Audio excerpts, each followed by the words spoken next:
Saudara, 10 pelajar di Kabupaten Tulung Agung, Jawa Timur mengalami keracunan usai mengonsumsi minuman cappuccino cincau. 5 pelajar terpaksa dirawat inap karena mengalami muntah dan sakit perut. 10 orang pelajar Madrasah Sanawiyah Negeri 4 Tulung Agung terpaksa dirawat di Puskesmas Bandung Tulung Agung karena mengalami keracunan usai mengonsumsi minuman cappuccino cincau.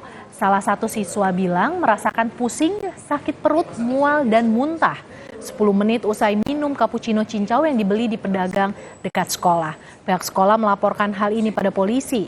Polisi kini meminta keterangan saksi dan korban serta menyita sisa minuman sebagai barang bukti.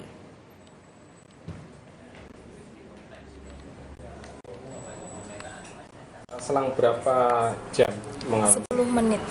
10 menit kemudian. Apa yang dirasakan, apa yang dirasakan? Mual, pusing, Muntah juga? muntah-muntah. Setelah selesai olahraga mau ganti baju dan sebagainya, tiba-tiba anak muntah. Ada 5 anak yang muntah saat itu.